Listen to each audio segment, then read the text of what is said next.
acho que vocês estão sendo críticas demais. Eu, particularmente, eu estou no capítulo 3, né? Eu acabei o 3 como a gente tinha combinado, vocês já estão mais na frente. Mas eu estou gostando pra cacete dele. Eu acho interessante que ele fala que o que a gente não sabe é muito mais importante do que a gente sabe, né? Que a gente tem a mania de tentar prever os fatos e aí a gente sempre erra. E aí é que nasce a teoria do cisne negro. Eu tô apaixonada pela teoria. Inclusive, tem uma parte do livro que ele fala para a gente pensar na nossa vida, nos cisnes negros da nossa vida, né? E eu fiz uma retrospectiva da minha vida, eu falei, caceta, é verdade, tudo que eu nunca imaginei viver e que eu nunca imaginei acontecer foi o que mais movimentou minha vida, o que mais desenvolveu, ou o que mais atrapalhou, enfim. Mas foi o que mais trouxe impacto. Eu acho que, pelo menos nesses 3 primeiros capítulos, é interessante que ele fala disso, né? E aí é interessante a gente ler esse livro agora, embora esse livro seja mais antigo, né? Sei lá de quando ele é, que eu não vi, porque essa teoria do cisne negro cai como uma luva no momento que a gente está vivendo, né? Covid a gente já está ficando meio ultrapassado, mas enfim, ninguém conseguiu prever essa porcaria. E de repente vem estoura essa guerra Rússia-Ucrânia, que é mais cisne negro do que isso. Acho que por mais que tivesse tensão, ninguém imaginava. Quer dizer, você é cientista política, você pode falar melhor que eu. Mas eu não imaginava que o Putin ia ficar muito louco e ia estourar uma guerra e sair matando e bombardeando maternidade, enfim. Acho que eu já dei uma introdução, fala um pouquinho aí, Deise, Adriana, porque senão só eu vou falar, porque eu estou adorando, ó. Tem post-its e anotações no livro. Eu acho assim, ó, eu gostei do livro, estou gostando do livro, mas eu acho que ele, nossa, ele fala demais, caraca, tem horas assim, pô, para que tanta explicação? Mas assim, só para dar um resumo para quem... o Cisne Negro são aqueles eventos assim que a gente não consegue prever, né? Tipo, ele até dá um exemplo assim, o 11 de setembro seria um cisne negro, né? E essa história surgiu assim, porque o mundo inteiro acreditava que só existiam cisnes brancos, até que um dia alguém vê um cisne negro e aí a gente passa a acreditar que existe o cisne negro, né? O curioso é como ele traz essas consequências trazidas por eventos aleatórios e inesperados, né? Eu fiquei pensando, enquanto eu estava lendo esse livro, tem uma coisa que é um pouco estranha, assim, tipo... A gente, enquanto pesquisador, enquanto humanidade mesmo, a gente está sempre buscando conhecimento novo, né? Só que daí, quando a gente lê esse livro, a gente percebe que a gente não está atento a esses conhecimentos, né? A gente vai passando por cima, eventos estão sempre surpreendendo a gente. Eu acho isso muito louco. Assim. Imagina eu que sou cientista, passo minha vida inteira em cima dos livros, estudando, e as coisas ainda surpreendem, né? E aí entra muito no que ele está falando, assim, como a gente não presta atenção nos sinais, né? A gente não prestou no 11 de setembro, a gente não prestou atenção agora, e está aí, na iminência de estourar uma terceira guerra mundial, e a gente... Aí eu vou, assim, puxando a brasa um pouco para o meu assado, até que eu fiquei pensando assim, eu, muito modestamente aqui, né? Mas eu fui uma das primeiras pesquisadoras a estudar o Bolsonaro, porque eu achava que ele ia acabar ou como senador, ou como presidente do Congresso, né? Eu achava que algum cargo assim ia acontecer com ele. Eu acho que é justamente isso, é prestar atenção nos pequenos sinais. Eu acho que foi uma das poucas vezes na minha vida, no trabalho, que eu consegui prestar, a ponto de poder fazer uma pesquisa do Bolsonaro. Quando ele foi presidente, a pesquisa já estava pronta, né? Mas eu fico... Visionária. Eu acho que mas aí não é nem... Nossa, foi visionária mesmo, não estou tirando sarro, não. Mas é esse ponto que ele está falando, né? De prestar atenção nesses detalhes e como que a gente não presta, né? Por exemplo, tem uma parte do livro que ele fala assim... Que, por exemplo, que as pessoas vivem ou no, como é que ele chama, no médio cristão ou no extremistão. Essas nomenclaturas me irritam tanto. E aí ele fala, né, que o mediocristão está associado a eventos médios e o extremistão a fatos extremos, né? Que a gente nunca presta atenção nesse extremistão. Essas nomenclaturas dele eu não aguento. Acho que eu me irritei com esse quadrinho comparando o médio cristão e o extremistão, né? Não escalável, estou até com ele aberto aqui, enfim.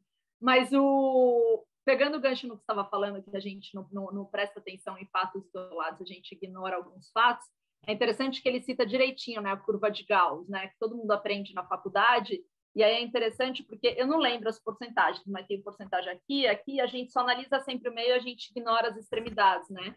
Só que o que ele fala é que são essas extremidades que justamente a gente ignora, mas é o que traz mais avanços para a humanidade ou mais impacto, né? E aí, pegando a conceituação de cisne negro, que você falou, para quem não sabe, cisne negro é exatamente uma coisa extremamente fora do comum, é um outlier que traz um impacto extremo e que aí depois todo mundo sai correndo para tentar explicar e tornar previsível o que era imprevisível, né? Então, ok, Putin tinha indícios desde não sei quando, mas sei lá, Covid tinha indício, eu não sei, de repente a gente ficou 2 anos trancado em casa por um negócio que apareceu, ninguém sabia, ninguém esperava, enfim. Eu tô adorando o livro, eu acho super interessante isso que ele fala aqui. O que a gente não sabe é muito mais importante do que a gente sabe. Aí, pegando o gancho, eu gostei do capítulo que ele fala da biblioteca do Humberto Eco, que tem muito mais livros não lidos do que lidos, porque eu me identifiquei, sabe? Eu printei isso daí, eu leio no Kindle, né? Eu printei e mandei para o Klaus. Aqui, ó, é a minha curiosidade. Eu fiquei super feliz, porque você olha aqui em casa tem 999 mil livros que eu nunca li. O clube do livro está me ajudando a ler alguns que estavam guardados, mas eu fiquei super feliz. É interessante isso. Tem, olha só, Pri, tem uma... E Adriano, tem uma passagem, assim, porque, de novo, né? Como eu leio no Kindle, eu pego as partes que eu mais gosto e mando para o meu e-mail. Olha só que legal isso daqui que ele fala, peraí. O lance da erudição. Que ele fala assim, eu não vou ler a citação inteira porque é chato, né? Mas ele fala assim, e isso na academia é muito forte, que ele explica que existe uma diferença entre o erudito e aquele intelectual de títulos. E assim, eu vejo muita gente, principalmente aqui no Brasil, eu acho que nos Estados Unidos, o pouco que eu conheço da academia americana, tu não consegue fazer um mestrado sem realmente te empenhar. Aqui no Brasil, com todo respeito, tu consegue ficar 2 anos com a bunda na cadeira, sem publicar nada, sem ir num congresso, e tu sai dali com título de mestre. E ele explica que existe uma diferença, assim, e eu vejo muita gente falando assim, eu quero fazer mestrado para ser chamado de mestre, eu quero fazer doutorado para ser chamado de doutor. Mas são pessoas que não contribuem para o debate.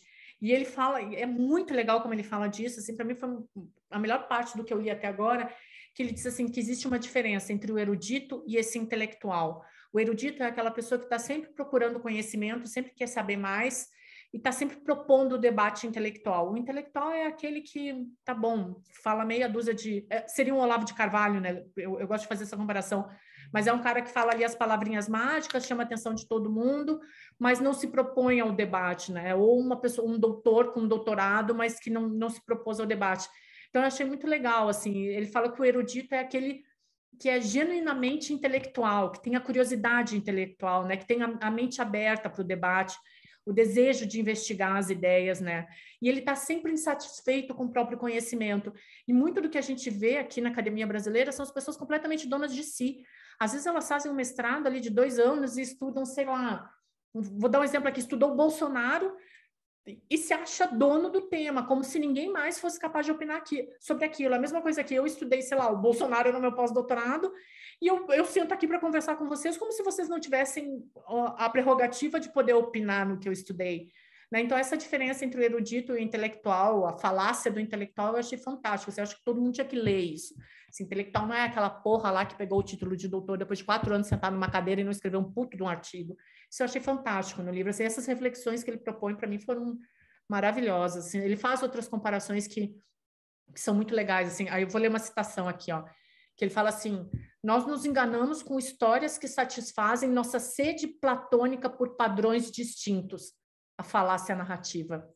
E é isso que tu tá falando, né, Pri? O tempo inteiro a gente tá sempre indo no que é óbvio, no que é mais comum, né? A gente não se atém aos outros detalhes. É. E é interessante como ele provoca e chama todo mundo de burro, né? Ele fala... Maravilhoso, né? Ele fala que a nossa mente ela é burra e que a gente, na verdade, não consegue ter um momento de introspecção e pensamento. E aí ele cita, tem uma parte do livro que ele fala que a nossa mente é afligida por 3 males. O terceiro da opacidade. Eu não sei se você lembra dessa parte, que ele fala a ilusão da compreensão, então a gente acha que a gente sabe tudo, exatamente o modelo do intelectual que você acabou de citar, que a pessoa é arrogante, não é erudita e acha que sabe tudo. A distorção retrospectiva, que a gente olha para trás e aí, com base nos fatos passados, a gente acha que pode prever o futuro. E a supervalorização dos fatos. A gente se atém a fatos e a gente não vai no cerne da questão, a gente não estuda, a gente não pensa, a gente não faz nada, né? Então, resumindo, de acordo com o nosso querido amigo Nassim Nicolas Taleb, cara, nós somos tudo burro, né? A gente não pensa, a gente atrofiou o nosso cérebro. E ele, como é uma pessoa que pensa, ele se deu ao luxo de organizar a carreira dele, sei lá como, que eu não sei se vocês notaram, eu notei porque eu fiquei com inveja, que a cada 3 anos de trabalho dele, ele tira 1 ano de sabático, né? Achei maravilhoso isso, gente. Sensacional, Aí porque no sabático você produz, né? Você pensa, você tem que... Tem um autor italiano, Domenico De Masi, que ele virou até um pouco de piada, porque ele fala do ócio criativo, né? O ócio criativo. Tem uma outra citação dele que eu separei aqui, que eu achei demais também, que ele fala assim: interpretamos mais ou menos da mesma forma como executamos outras atividades consideradas automáticas e fora do nosso controle, é exemplo de respirar. E é isso, a gente vai deixando passar, tá bom, segue, e a gente não faz nada de diferente, nada ordinário, né? Eu falo muito da academia, porque é a área que eu vivo, assim, mas às vezes tu lê uns trabalhos, assim, que tu olha, tipo, é sério, cara? Assim, é isso? É a máxima capacidade interpretativa que tu tem, e tá fazendo um doutorado, né? Então é muito bizarro, assim. E o cara chama a gente de burro o tempo inteiro, mas ele tem razão, né? Os argumentos que aparecem ali são maravilhosos. E é isso que é mais triste, né? Que ele joga na nossa cara o quanto nós nos tornamos burros e a pura realidade. Eu separei aqui, eu acho que umas 30 páginas de citação dele. Eu tô com um monte de post-it, tô com um monte de coisa grifada. Se eu for pegar todos os post-its e todas as frases que eu grifei, a gente não vai sair daqui. Mas eu tô amando o livro. Tô sendo repetitiva. Mas eu tô amando porque eu acho que tá me levando a parar um pouco e pensar, e eu concordo com ele mesmo, né? A gente perdeu a capacidade de introspecção, né? De pensar e etc. É muito mais fácil na sociedade do consumo, a gente só engole o que tá pronto. Exato. Sabe que teve uma vez que eu tava numa aula da PUC lá, eu acho que era uma aula...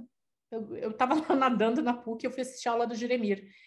E o Juremir, na minha opinião, assim, ele com todos os defeitos que ele tem alguns, ele sabe disso, mas ele é um intelectual, assim, ele promove o pensamento, tudo, é um erudito. E a gente estava na aula dele, assim, e aí eu não lembro o que ele me perguntou, e eu falei assim, professor, eu não tenho opinião formada sobre isso, eu normalmente replico o que tu fala. Era algum tema sobre dos teóricos franceses lá, que ele é muito amigo. E o pessoal na sala de aula, ai, que horror, tô falando isso, mas você não pensa por ti? Eu falei, é sério que era uma Fezoli o nome do cara. Eu falei, é sério que todo mundo aqui tem uma interpretação diferente de uma Fezoli? Ninguém aqui replica o Juremir? E aí ficou todo mundo assim, não, eu quero saber, se todo mundo aqui pensa alguma coisa diferente de uma Fezoli, então me expliquem. E na verdade é isso, a gente vai replicando pelo cansaço, porque as coisas vão sendo impostas para a gente, e a gente vai ali, e vai vivendo, e vai sempre replicando uma voz maior, assim, sem essa capacidade de pensar. Tem uma parte do livro até que o Nassim Taleb fala assim, que se tu reunisse, se tu colecionasse 100 jornalistas de pensamento independente, capaz de ver os fatos isolados, tu ia conseguir 100 opiniões diferentes. Porque cada um vê de um jeito. Cada um vê as coisas de um jeito e é isso. A gente se empolgou, né? A gente se empolgou e se a gente falar um pouco mais, a gente vai acabar com a mídia, porque tem uma parte que ele fala que ler jornais, na verdade, reduz o seu conhecimento, né? Então, aí agora eu vou aproveitar esse ser humano que apareceu agora no jornal aqui, fazendo uma coluna extremamente...